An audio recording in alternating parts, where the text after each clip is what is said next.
Depuis le début de la matinée, on vous parle des évolutions de votre métier, de la complexification de ce métier, des évolutions réglementaires. Ça devient de plus en plus difficile pour vous de faire ce travail. On se pose des questions par rapport à comment le faire, de quelle manière, quelle est la meilleure façon de travailler, sachant que vous ne pouvez plus tout faire tout seul. Est-ce qu'il faut s'associer avec des partenaires, aller vers des approches de fusion, de rapprochement? Est-ce qu'il faut rejoindre des plateformes? Est-ce qu'il faut faire appel à des sous-traitants? C'est à ce genre de questions qu'on va essayer de répondre avec ce panel aujourd'hui. Je pense que le modèle choisi, il a une influence non seulement sur vos coûts, mais il a également une influence sur la complexité et la complexification de votre organisation interne, de votre travail au quotidien. Je pense qu'il a aussi une influence sur la qualité des services que vous fournirez à vos clients. Donc on va essayer de trouver des solutions avec nos invités aujourd'hui. Donc j'appelle à me rejoindre là sur scène Marcus Angst, Guillaume de Bocard, Jean-Pierre Lagan, Alexandre Delzenere et Hervé Crozet. Je vous prie de me rejoindre et puis je vous laisserai vous présenter chacun en quelques mots.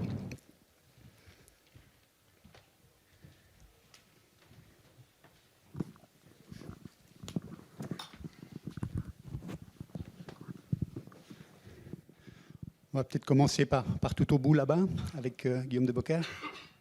Bonjour à tous, donc je suis Guillaume de Bocard, je suis partenaire à Geneva Compliance Group, une société qui fournit des services en matière de conformité, donc compliance et de gestion des risques. Et donc c'est sur ce sujet que nous allons intervenir aujourd'hui. Oui, bonjour, moi je suis Hervé Crozet, donc je suis un des fondateurs de la société Wealth Solutions Partners. Nous sommes une société qui est dédiée à servir donc soit les banques privées, soit les GFI comme vous, ou les family office. Et nous sommes spécialisés sur la partie sélection et due diligence pour les fonds actifs. Et nous avons cette activité depuis à peu près 5 ans. Nous opérons sur Genève et sur la Suisse en général. Good morning, everybody. Sorry that I'm not speaking in French, but I think it's better for you. My name is Marcus Angst. I'm responsible at Aquila for business development and cooperation. We have different kind of cooperation with custodian banks, etc. And therefore we have to take care also about that. I'm at Aquila for more than 8 years nowadays, and I've been working before at Chloride Loy, Bank Loy, maybe you know the old bank in Zurich, and I was responsible as well for independent asset manager there. Therefore, I'm looking back for more than 20 years, working together with you, and I'm very happy to be here. Alexandre Delzenero, bonjour tout le monde. Je suis le fondateur de ERA Group en Suisse, connu dans les activités spécialisées dans l'informatique, tous les métiers de l'informatique, puisque on regroupe aussi bien la gestion, l'externalisation avec toutes les problématiques qui concernent aujourd'hui le niveau de confiance, le niveau de sécurité. Et donc, on est actif dans la cybersécurité, la surveillance des activités, la gestion, l'exploitation de l'informatique. Et on aura l'occasion un petit peu de débattre de tout, la problématique informatique. Bonjour à tous, Jean-Pierre Lagan, je suis le CEO de Coges, Coratry Gestion, que j'ai rejoint en 2018. Coges, Coratry Gestion est la société de gestion indépendante du groupe Eric Sturza. J'ai rejoint la structure suite à la fusion avec la société que j'avais créée en 2009. Je rappelle que beaucoup d'entre vous, on se connaît, puisque de toute façon, j'ai travaillé dans le monde des gérants indépendants depuis 1995. Voilà, j'espère que je pourrai apporter un regard objectif et indépendant par rapport à la question essentielle de l'écosystème futur sur lequel je n'ai pas toutes les solutions. J'ai quelques pistes de réflexion simplement. Merci. Voilà, donc vous constatez qu'on a un panel très diversifié avec des représentants côté fournisseur, mais aussi un représentant côté client. Donc on va pouvoir avoir les différents points de vue et avec des fournisseurs dans des domaines très, très variés. Mais tout d'abord, une question peut-être aux clients, justement. Donc, Jean-Pierre, vous avez fait le choix de sous-traiter un grand nombre de fonctions dans votre structure, et ce, depuis déjà un certain temps. Donc, vous étiez précurseur quelque part dans cette approche. Pourquoi une telle approche ? Alors, comme vous l'avez dit, historiquement, COGES a décidé d'externaliser un maximum de fonctions. C'est le cas de l'informatique, c'est le cas du système PMS, c'est le cas du compliance, du juridique, de la comptabilité et du reporting. Alors, votre question est tout à fait essentielle, c'est que chez COGES, nous souhaitons mobiliser nos moyens sur notre cœur de métier. Ça, c'est le premier élément clé. Nous sommes convaincus, je suis personnellement convaincu de l'importance de la maîtrise des expertises au service des clients, à savoir gestion de la relation client, chacun de nous le fait, mais la gestion devient de plus en plus technique. Ensuite, nous avons la partie family office qui a été évoquée ce matin. J'ai pris beaucoup de plaisir à entendre mes collègues par rapport à un sujet que je débroussaille depuis 2009. Et plus récemment, sur la question de la prévoyance. Ça concerne les expertises à maîtriser. Maintenant, je voudrais dire une chose qui me paraît essentielle. C'est que les fonctions que nous externalisons deviennent de plus en plus techniques. Tous nos métiers deviennent des métiers d'expertise. Et je veux dire par là que quelque part, qu'on parle d'informatique, ou qu'on parle de compliance, ou qu'on parle d'activités transfrontalières, nous avons besoin d'une couche de conseils supplémentaires pour faire juste ou le moins faux possible. Je veux dire par là qu'on ne se méprenne pas. Quand on n'externalise pas, on ne lâche pas la fonction. On doit toujours être capable de la coordonner en interne. Par contre, on s'adjoint l'expertise de sociétés dédiées pour cela. Et le sujet de l'activité transfrontalière en est un exemple, si je puis me permettre. Chacun de nous connaît le succès d'une certaine société qui s'est spécialisée dans ce domaine. C'est difficile que d'implémenter tous ces savoir-faire des limites et contraintes de l'activité transfrontalière. Qu'est-ce qu'on a le droit de faire ? Dernier point, c'est l'externalisation. C'est un moyen de flexibilité. C'est la capacité d'aller chercher la bonne expertise au bon moment dans la flexibilité d'écoute. Voilà les raisons qui ont présidé au choix de l'externalisation d'un maximum de fonctions chez COGES. Voilà. La capacité d'aller chercher l'expertise au bon endroit, donc on a le sentiment que vous avez une approche d'externalisation un peu sur mesure au cas par cas. D'un autre côté, on voit des exemples d'offres d'outsourcing qui sont plus complètes. Si on prend l'exemple d'Aquila, justement, Aquila, Marcus, you have a global approach, and this global approach seems to seduce many external asset managers, since you already have about 80 customers on your platform. What do you think? What are the reasons for such a success? First of all, thank you very much for the flowers for the 80. No, the reason, the purpose is that Aquila was founded 20 years ago. And the reason, without you, I think Aquila wouldn't exist. Or that's the reason. That's one of them. The other reason is that in this time, we wanted to give you a service platform where you are fully independent, really fully independent. You run your own business, but you can concentrate fully on what you would like to do. And that's client and market. And Aquila will take the rest. That means administration. And administration is growing during the last years. It's growing, not the reason is that we would like to do that, is also regarding the regulation. And there is a time-consuming, also legal and compliance is very time-consuming. And what we see at the moment is that our holistic approach with an all-in service, that you have just one interface to Aquila and not to another company. And we take care about you every time. And I think also during the last 20 years, we could build up a quite nice track record. And therefore we were and are a still fair and suitable partner. And I think that's the reason that the demanding and the need for independent asset manager to have a holistic approach is growing. But Jean-Pierre was saying that we need to have specialists in each category of services. Isn't it difficult to find all these specialists in the same structure? I think it's difficult for each independent asset manager. If you run your own company for, let's say, 5 to 10 people, then you have to find, for example, one compliance officer, and the question is a little bit what happens if the compliance officer is on holiday or sick, then you need a deputy. Therefore, what we did, we built up a huge compliance team. At the moment, you are covering more than 60 different kind of countries of our partner. Our partners, they have more than 5,500 clients with 18 billion asset under management. And therefore, we have also the, let's say, the money and also the power that we can increase IT, compliance, legal, etc. Un des domaines dans lequel les spécialistes sont le plus demandés, c'est l'IT. Hein, et donc, en général, c'est le domaine qui ne vous passionne pas forcément. En tout cas, les GFI, en général, ne sont pas passionnés par ce domaine. Donc, ils souhaitent probablement... c'est probablement le premier qu'ils souhaitent externaliser. Qu'est-ce qui pourrait les retenir de vous confier la gestion de leur infrastructure, Alexandre ? Bon, je pense aujourd'hui le problème, effectivement, comme l'a souligné Jean-Pierre, c'est la spécialisation, l'expertise.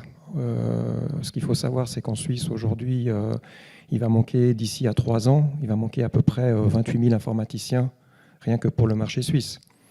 Donc le problème, c'est d'avoir la bonne expertise, et puis on doit coupler ça avec la montée de la menace et des risques qu'on a dans l'informatique sécuritaire.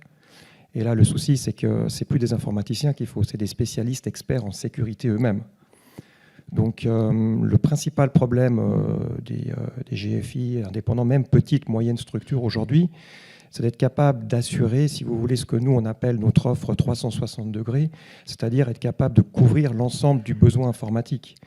Et le besoin informatique, aujourd'hui, c'est plus simplement avoir un prestataire informatique qui est capable d'intervenir pour des problèmes techniques ou pour un support utilisateur. C'est être capable d'avoir la vision complète sur les opérations, de telle façon à pouvoir garantir la sécurité, la surveillance en tout temps, et puis derrière l'exploitation informatique. Donc la construction de l'offre 360 aujourd'hui qu'on a chez ERA Group, par exemple, part en plaçant le client au centre de l'approche. Quel est le besoin ? Ensuite, qu'est-ce qu'on doit implémenter ? Comment on doit le surveiller du point de vue informatique ? Comment on alerte du point de vue des risques et des menaces qui peuvent y avoir ? Et comment ensuite on exploite, entre guillemets, l'informatique ? Et ici, tout ça n'est pas connecté, tout ça n'est pas coordonné correctement. Et puis qu'un bout est fait à gauche, un bout est fait à droite, un bout est fait en interne, un bout est fait en externe. Vous n'arrivez pas à garantir la cohérence et la sécurité de l'information. Donc ça, c'est le premier problème. Et puis le deuxième problème, on parlait de garder l'informatique on-premise ou externalisée. Jean-Pierre vous le confirmera, le problème qu'il y a aujourd'hui, c'est que le métier de l'informatique, avant, on pouvait rester en interne puisqu'on avait 1 ou 2 informaticiens, et avec 1 ou 2 informaticiens, on arrivait à couvrir l'ensemble. Aujourd'hui, pour couvrir l'ensemble des opérations, la surveillance de l'informatique et de la sécurité, il vous faut en moyenne 6 à 7 compétences hyper spécifiques pour pouvoir garantir cohérence et consistance de l'information. Donc aujourd'hui, c'est avant tout un problème de coût. On ne peut pas se payer en interne, entre guillemets, 6 ou 7 informaticiens, plus toutes les infrastructures qui vont avec. Donc c'est là où le modèle doit être, entre guillemets, externalisé savamment, puisque, quand je dis savamment, il ne faut pas perdre le contrôle en confiant à un prestataire l'ensemble des clés de la machine. Il faut être capable de le contrôler, il faut être capable de le piloter, mais il faut pouvoir, entre guillemets, accéder à toutes ces expertises pour pouvoir, entre guillemets, assurer cohérence à un coût, entre guillemets, raisonnable des opérations informatiques. Quand vous parlez contrôle, il y a un sujet qui vient à l'esprit, c'est la confidentialité des données clients. Vous parliez de l'abandon de structures ou d'infrastructures on-premise. On assiste de plus en plus à des offres qui sont basées sur une infrastructure basée dans le cloud. On parle du cloud partout.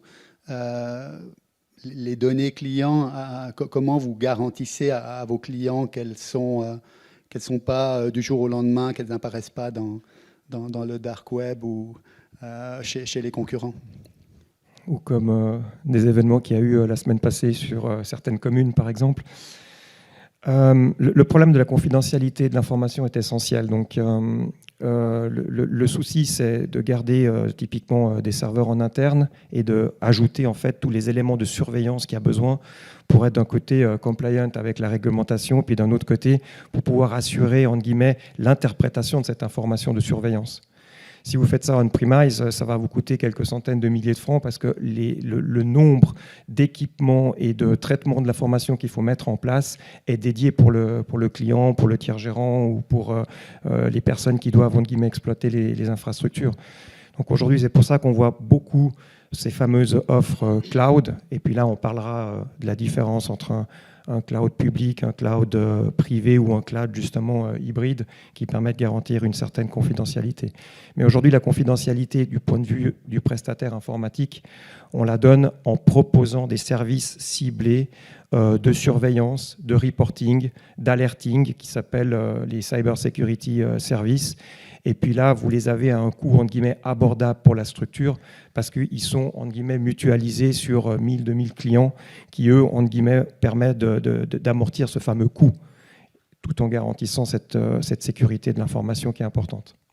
On reviendra sur ces aspects de coût un peu plus tard, mais sur le côté confidentialité des données clients, un des autres domaines où c'est important, c'est la compliance, c'est tous les services autour des contrôles et de la conformité. Là, Guillaume, vous avez une offre qui s'adresse aux GFI de petite taille.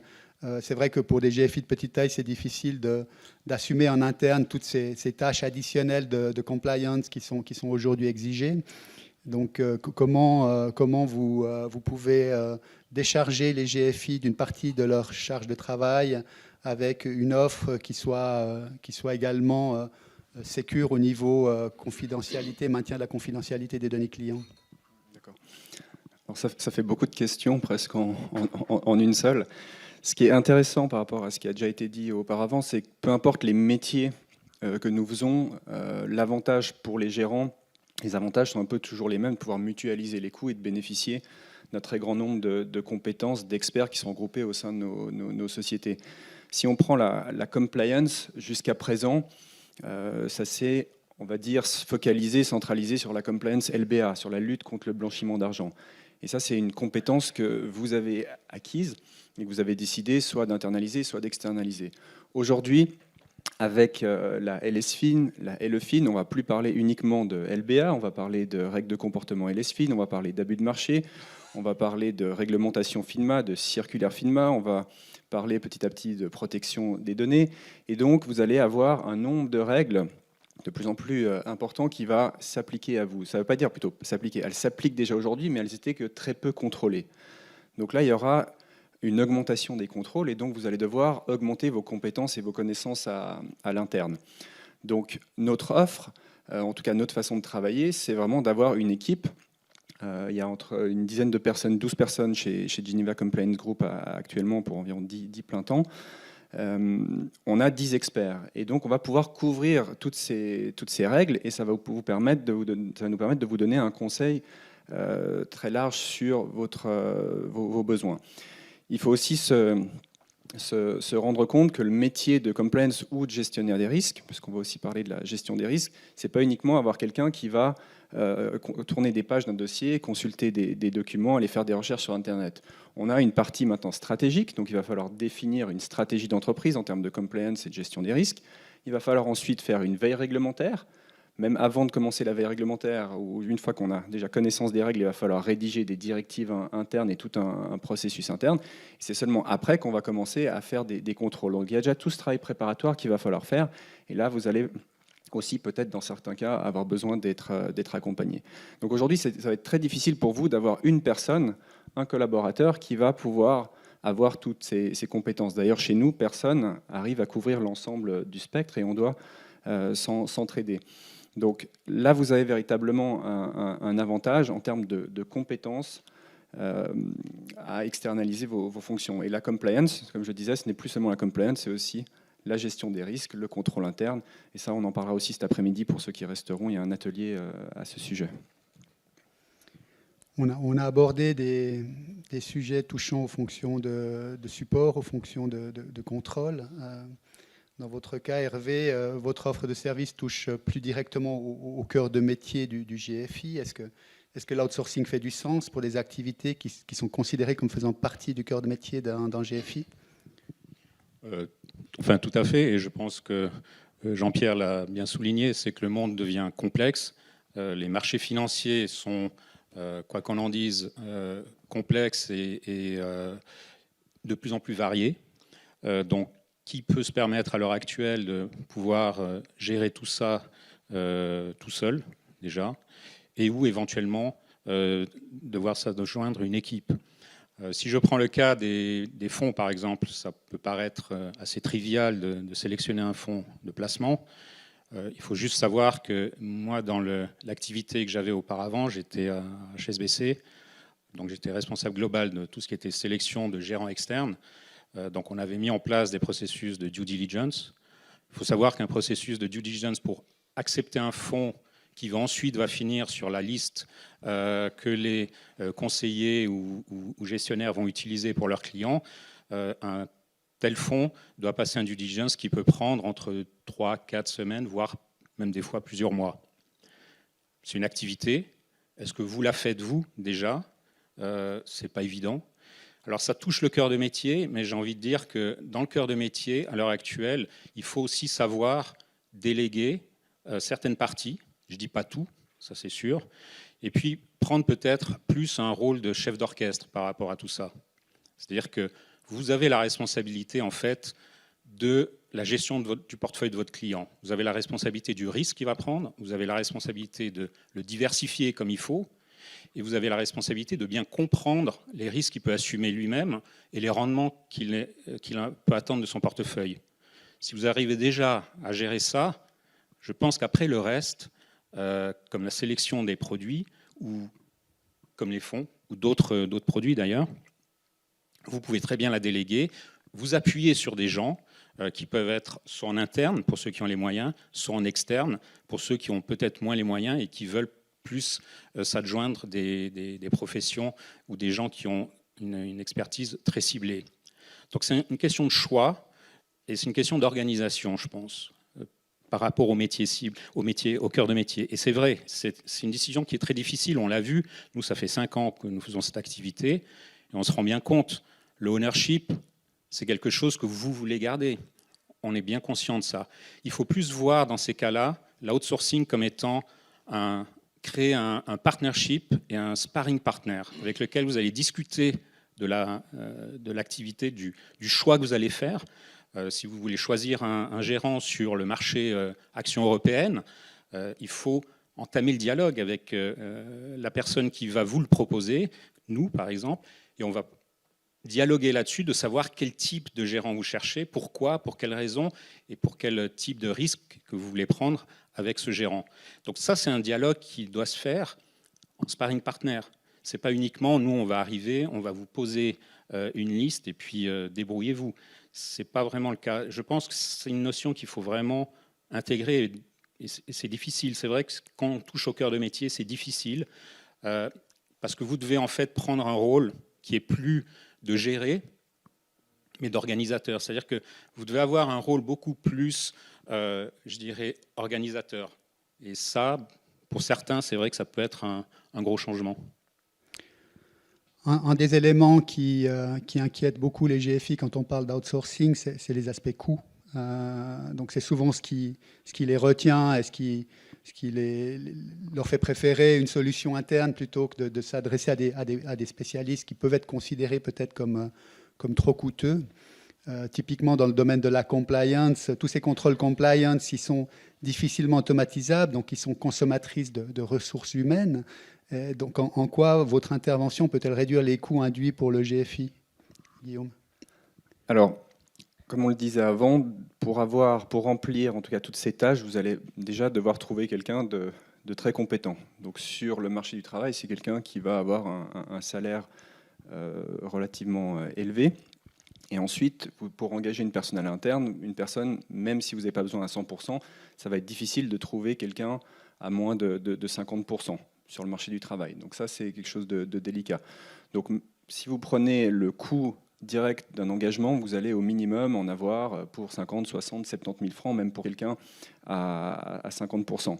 En termes d'externalisation, pour une structure petite à moyenne, vous avez besoin d'une présence uniquement une fois toutes les 2 semaines, une fois par mois. Évidemment, s'il y a des demandes entre deux, il faut organiser un processus de remontée d'informations et de travail, et ça on le fait bien, mais ça veut dire que nous pouvons fournir une prestation avec un coût qui est environ 50% d'un engagement.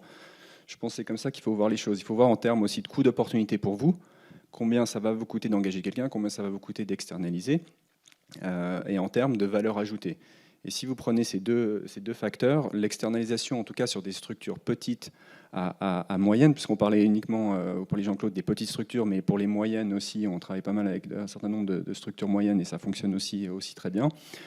Jusqu'à une taille moyenne, il y aura un avantage financier, je pense environ peut-être de 50% par rapport à un engagement. Donc il ne faut pas compter le nombre d'heures. Si vous dites j'engage quelqu'un et cette personne travaille 40 heures par semaine et j'ai un externe et au lieu d'en faire 40, il va en faire 5 ou 6, si vous réfléchissez en tarif horaire, ça ne va pas fonctionner. Mais réfléchissez vraiment en coût d'opportunité générale et aussi en valeur ajoutée. Et là, je pense qu'il y a véritablement un avantage à externaliser sur ces tailles de structure. L'autre élément au-delà du coût qui peut freiner aussi dans le choix d'un prestataire externe, c'est la pérennité de ces structures. Donc, et souvent, typiquement dans le domaine de l'IT, il y a des changements très fréquents. Et donc, le GFI peut soudainement se retrouver sans fournisseur. Comment peut-on adresser ce risque, Alexandre ? Le risque pour la partie informatique, c'est vraiment, dans l'outsourcing informatique, tout est une question de relation de confiance entre son client et le prestataire informatique. Il ne faut pas confier les clés, comme je disais tout à l'heure. Donc, il faut avoir la possibilité de pouvoir contrôler en tout temps son prestataire informatique et ne pas lui remettre des clés où après, c'est extrêmement compliqué de revenir en arrière. Jean-Pierre pourra vous expliquer un petit peu cette démarche-là. Donc, aujourd'hui, nous, l'approche que l'on a, c'est que, premièrement, c'est transparence totale, qui permet aux clients de savoir exactement où le prestataire en est. Deuxièmement, vous avez quand même, du point de vue des fameuses réglementations aujourd'hui en vigueur, que ce soit non pas LFIN, mais LSFIN, mais plutôt au sens de la directive FINMA, pour lequel la plupart vont être assujettis. Dans la directive FINMA, vous avez l'obligation de contrôle du prestataire. Ce qui veut dire que nous-mêmes, nous sommes obligés aujourd'hui d'agir comme un organisme régulé. Chaque année, c'est un des grands Big Five cabinets d'audit agrémentés par la FINMA qui doit passer en revue la totalité de l'organisation des processus du prestataire, y compris de la santé financière. Et nous avons l'obligation de reporter ça aux clients, au minimum une fois par année. Donc, avant tout, quand vous êtes dans cette démarche informatique, dans le choix du prestataire, c'est avant tout le niveau de confiance et de relationnel que vous avez avec votre prestataire, le niveau de surveillance et de contrôle que vous pouvez avoir et donc ce que va vous proposer le prestataire comme service, parce que la plupart des prestataires vont vous dire il n'y a rien besoin de faire. Non, aujourd'hui, vous le verrez cet après-midi, on présente la différence ou l'assujettissement que vous allez avoir entre LFIN, LSFIN et les directives FINMA. Il y a du travail derrière de contrôle qu'il faut absolument s'assurer. Je crois que c'était Guillaume ou Hervé qui disait tout à l'heure, vous avez l'obligation de contrôle du prestataire. Donc ces aspects-là vous permettent de donner la garantie de la pérennité du prestataire informatique. Et c'est les choix primordiaux dans cette sélection. L'autre question qui se pose, c'est est-ce qu'on doit outsourcer quand on a une taille suffisante? À partir de quelle taille un GFI peut se débrouiller seul sans avoir à faire appel à des sous-traitants? Marcus, is the global model you are proposing is suitable for larger external asset manager? Yeah, sure. For all of them. No, at the moment we have the largest company, the partner company consists more than 10 employees, 10 partners, with more than 1 billion asset under management. At the moment we have out of the 82 partner companies, in the last 2 weeks we had 2 new onboardings. Out of them, 20% are one man or one woman, and 60%, something around that, are 2 to 4 partners. and the rest is more than there means no problem about that. But the big clients are not having more specific requirements? No, we are expert because we have done it for 20 years, and at the moment we have 60 employees inside of Aquila. That means we have enough resource. What I have a little bit afraid about is the time, because it's 16 months in the next 16 months. Maybe we can onboard a lot of, but not all of them. And therefore, don't waste time and meet me at my workshop. Maybe you know, I have a workshop this afternoon at 20 to 3, and then let's discuss a little bit in detail. Thank you. J'aurais encore beaucoup de questions à poser à nos invités, mais comme je vois qu'il reste plus que 5 minutes, j'aimerais aussi qu'on puisse proposer au public de s'exprimer sur le sujet. Je ne sais pas si certains d'entre vous font déjà appel à de la sous-traitance, ou s'ils ne le font pas, pourquoi? Est-ce que vous avez des questions? Est-ce que vous avez des commentaires à apporter?